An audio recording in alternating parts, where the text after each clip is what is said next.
முத்தத்துல மாலை கட்டு வெக்கத்தையும் ஓரங்கட்டு மொத்தமா கேட்கணுமா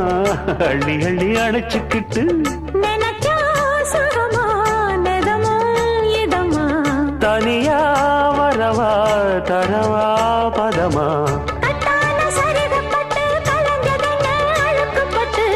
எப்போதும் விருப்பப்பட்டு எழுதுங்க பாட்டு பொன்னான உடல் இருக்கு உடலுக்குள்ளே கடல் இருக்கு கண்ணான மாமனுக்கு காடணும் கணக்கு மெதுவா மெதுவா தொடலாம் பொதுவா கோழி கூவும் நேரத்தில் கோலம் போட்டு பார்க்கலாமா நல்ல நாதஸ்வரம் ஊத வச்சு மேளம் தட்டி கேட்கலாமா அட கேட்காத சங்கதி எல்லாம் கேடு அப்படி பார்க்காத